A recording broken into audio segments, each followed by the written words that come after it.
and then mentor, the real reason why you are injured. Okay. There's three layers to it. Okay. The first layer is on the surface. The first reason why you're injured is because you're just not in shape. Okay.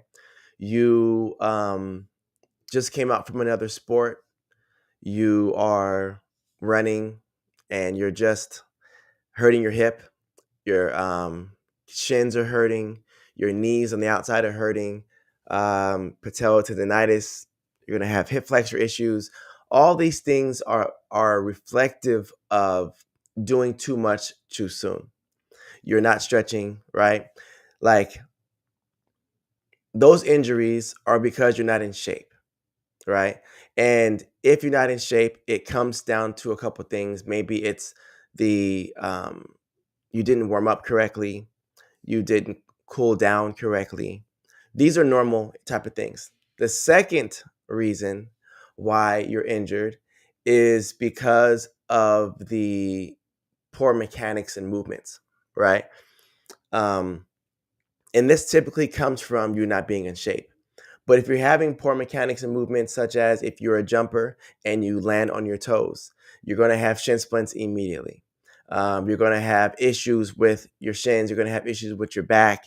You're going to have a lot of issues when it comes down to just being healthy all the time because your mechanics are incorrect, right? If you're a very toey runner, well, then you're going to run into a lot of issues with tibialis anterior. You're going to have shin splints on the backside of your shins with your soleus. There's all these things come into play.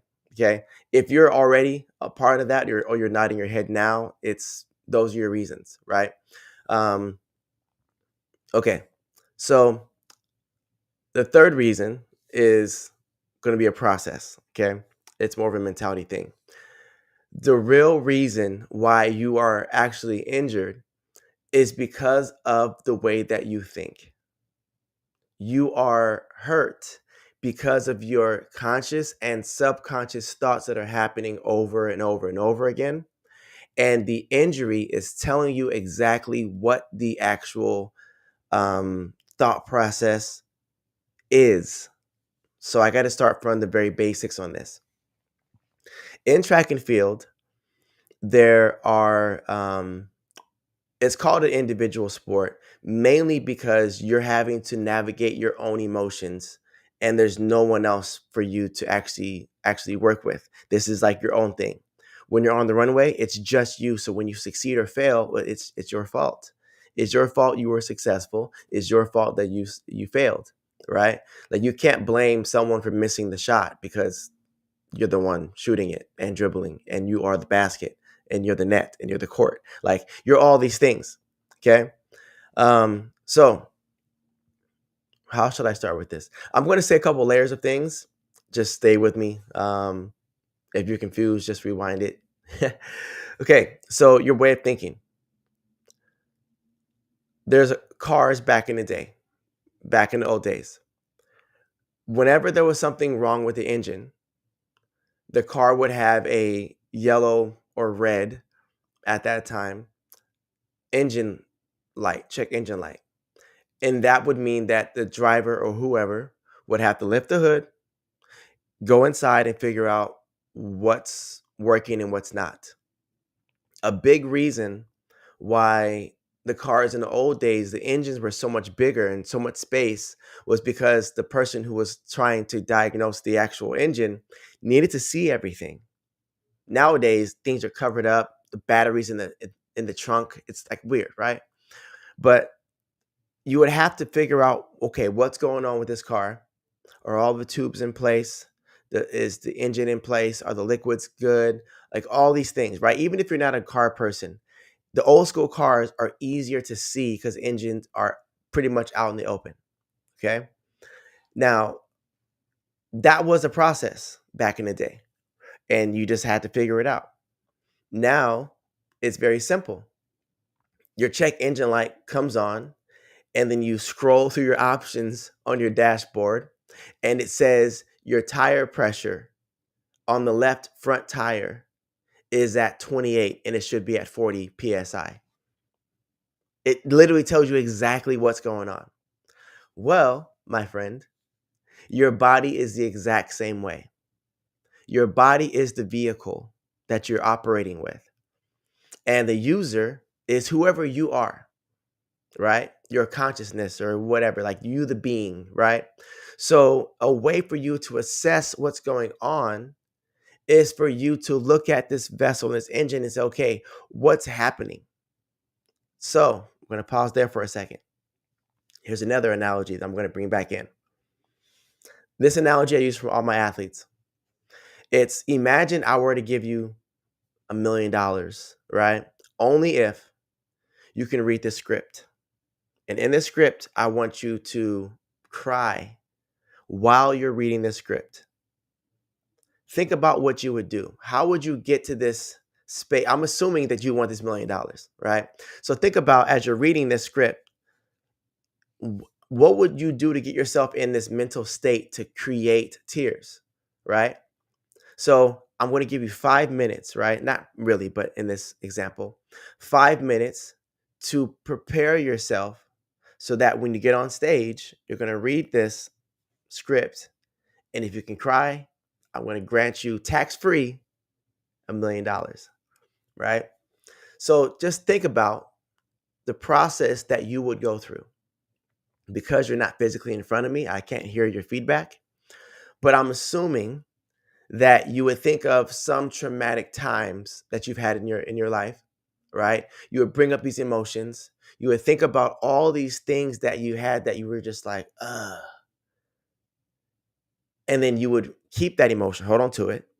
And then you would read the script and then boom, tears, right? And you'd be like, fake tears, gone. You would be able to take this money and go live your life, right? So in this analogy, we could agree that you could think your way into an emotion.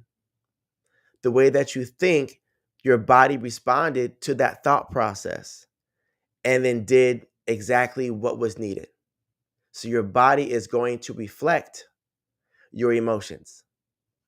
Okay. If you agree, great, continue. If you don't, pause it here and call me or something. Right. Okay. So what I'm trying to get at is your thoughts are what dictate how your body responds. So now, when it comes back to this injury process, back to this concept of the car, your body is this vehicle. And so when my vehicle is having issues, wherever it's at, there's research that shows the issues are related to um, a mental state of like a way of thinking. Now, is the issue physical? 100%, right? However, if you also approach the dis-ease or the misalignment or the problem with your mental side of it, it'll also speed up this process. Because we just gave the example of if you think negative to cry, your body will physically cry. If you think positive, then your body will release endorphins and not endorphins, but dopamine that is great for your body. Okay. There's also another study. I don't know the name of the people who did it, but they put a pencil in their mouth and they bit their teeth on the pencil to where their lips did not touch each other. Their lips were separated. The nerve endings in the face are consistent with laughing and happiness. So then they actually were able to see the chemicals released in the body and the dopamine and like the good feeling chemicals were released in the body because the brain said if the body is moving in this way, we're going to respond in that exact same way.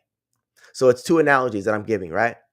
So the reason why your hamstring is hurting is because it's a fear of something in the past. There's a dis-ease or misalignment with something of your past that you're holding on to. Okay. Here's an example. I had hyperextended my knee playing basketball. And I just letting it heal, it got weaker. Okay. And I had like a huge 1 inch circumference difference between my right and my left leg. And I was like, it was healed. I got it checked up. I'm like, what's going on? I can't really jump. I can't move the way that I want to move. What's going on? Doctor was like, you're good. You just got to get it stronger. But I kept feeling that something wasn't right. I looked up this book by Louise L. Hay, and she has a book called Heal Your Body. I just tried it. Why not? And in that book, the left side is, I believe, our emotional. Yes, the feminine, the emotional side. And the knee being stiff or not able to really move represented being stubborn. At that time, even now, probably, I was emotionally stubborn. I was going through an emotional stress, not through sports, like my personal stuff. And once I had that conversation with myself and I entertained the conversation of, how about I just be more supportive for myself, for my friends, let people be who they are, give people more grace. Like literally a couple days later, my knee was good to go. Right. And so whenever my knee would bug me, I would ask myself, am I open minded? Am I being a welcoming person? And if I ever felt that I wasn't, it was in alignment with my knee issues. Right. Since then, I've created a formula for myself that allows my knee to get stronger. And I've been actually getting it stronger, and I'm pretty good now. So, and been playing basketball. I've been having no issues. But what I say to my athletes is, what's going on? What injuries do you have? And typically, the athletes that have these hip injuries are athletes that are dealing with issues outside or inside of track that are consistent with the injury itself.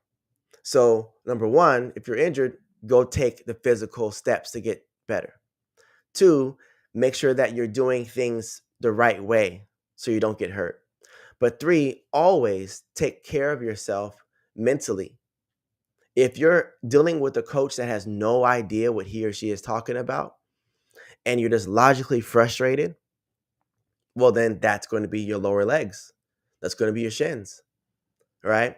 If you're dealing with hip or glute areas, or whatever, that's also related to, I don't know what it is. You have to look it up. Louise L. Hay, or ask the spiritual meaning of this injury. You can search that and then do your own research, right? Figure out your own belief system. This is something that I feel works for me. But yeah, the reason why you're injured is because you are creating these thought processes. Okay, now another layer of this conversation. Um, our brain doesn't think for us. Our brain processes our thoughts. Our thoughts come from our mind. I feel like this has nothing to do with track and field, but it really does. But if you're still here, great. Okay. We have our mind. We have two parts of our mind: the conscious mind and the subconscious mind. The conscious mind is us being in this space. Like right now, I'm consciously thinking of what I'm going to say to you guys. Okay.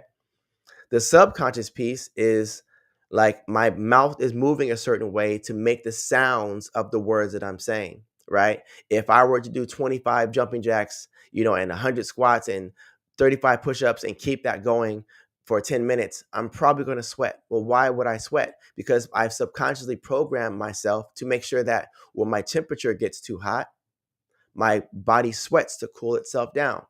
When I'm asleep, I'm going to digest the food that I've eaten, even though I'm asleep. When I'm living, my heart is beating. My subconscious mind is processing all of these things. Okay. I don't know the exact numbers, but I want to say it's around a million or whatever it is thoughts we have subconsciously per day. Then we have towards like 60,000 thoughts we have per day consciously. Okay. Some of us less, right? We all know those people. But what I'm trying to get at is there's a huge difference between the two. So if I'm not consciously thinking of, you know, um, what my life should look like or whatever, I'm going to have these subconscious beliefs that are going to always be actively in rotation. Okay. So if I believe that athlete over there is faster than me.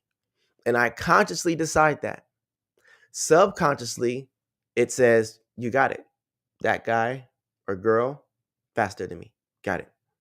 So then it's going to repeat this all the time.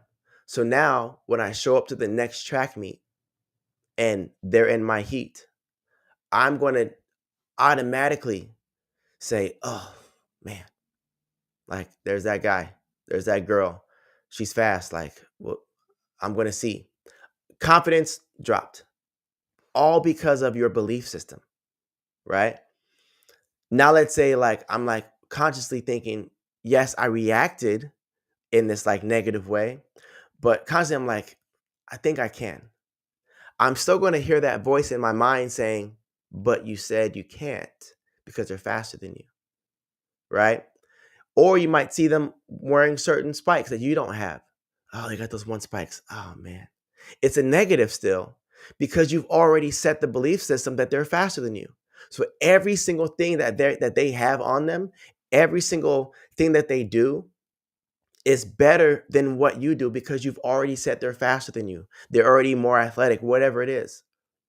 So now you're putting you in a place where you've already lost the race mentally. Then you're physically going to show that, just as you would with thinking that you're able to cry within reading the script. You're already putting yourself in a physical place of action. So if I believe this person's faster than me, then I've already lost the race and my body's going to reciprocate exactly that. So what I'm getting at this whole thing is, you can summarize this by saying you're injured because you think you are. And it sucks because athletes who don't understand this concept are the ones who are chronically getting injured, the ones that are always able to prove their injury. I'm injured. Look, you can see I'm injured. I got to ride the bike now. I'm injured. Look, this coach did this. This coach did that. I wasn't in shape. I did this. All these pointing the fingers, and the reality is, are you in a space of acceptance? Are you in a space of confidence? Are you like 10 out of 10 in your faith of knowing that you can do whatever it is that you set your goals and mind on? Okay. In my video that I have where I'm explaining my best jump ever, I would hold my stress in my calves every time. I would cramp up. Whenever I had big meets, I would literally cramp up in my calves. Then it would pull me away from being able to go 100%. Then I would jump to my best ability. However, it wasn't my best jumps because I would pull myself back to my calves. So I could show you my calves cramping. Be like, look, my calves are cramping. Like, I can't go jump. Until that day where I say, you know what? I don't care about these calves cramping. I'm willing to jump and rip my calves apart on this next jump. Like, I have to qualify for USA Indoors. It is what it is. When I did that, and I was so convicted in what I was saying, that it blocked my old belief system. The belief system was like, whoa, this guy's serious. Like, okay.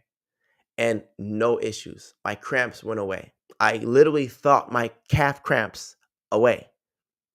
So again, I don't expect you to believe my belief system. Okay. I just say to you, if you're dealing with injuries and you're tired of it, try something else. If it works, great. Let me know what worked for you. If it doesn't work, great. Try something else. Right? At the end of the day, think about this, right? If you try 1,000 times and only one time you get it right, you got it right. That's a great thing about life. If this doesn't work for you, try something else. But at least you tried it. If you keep trying the same thing over and over again and getting the same result, then you're wasting your time. Okay? So hopefully this is supportive. Yes, I am literally telling you the reason why you're hurt is because you created it. It may be hard to swallow, because there are some athletes who are experiencing a extreme injury, like a blown out knee or ACL or whatever. Like, I 100% feel for you.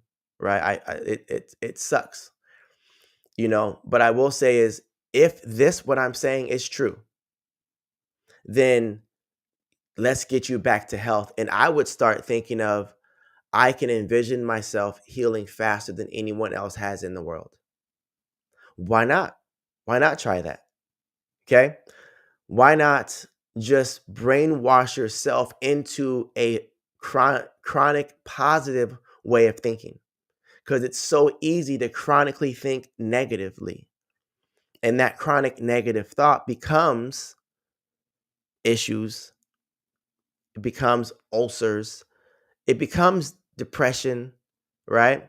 That we can physically prove that these people are dealing with these things. But what if there was a recipe to be able to think and be positive and stay healthy and live your dreams? What if this was it? What if it was thinking this way? What if it was literally and brainwashing yourself, right, into a state of consciousness where the whole world is like unicorns and butterflies, right? Like, what if you could do that? For me, if someone told me that it's possible, I'd be like, let me try. And I would keep trying. Then as I'm trying, I would look around and say, what's my life look like right now? Is it better? Is it better because I've been trying to do this thing? If not, then I'll try it a different way. If at any time it were to get worse, then I would say, okay, maybe this isn't it, right? But for me, I've decided to make my belief system that I think it into existence. I've thought up my best goals. I've, expected greatness. I've expected performance levels. I've expected a marriage, like all these things, right? I've expected these things and they've come. So now I'm at a point to where all these things that I've thought about came true. I'm like, everything comes true. I now truly believe that, but not everyone does. This is just my perspective and my experiences. So play around with it, see what happens, and let me know how you do. Okay. But again, yes, your injuries have been created from a way of thinking, and let's change our way of thinking and see what happens. All right.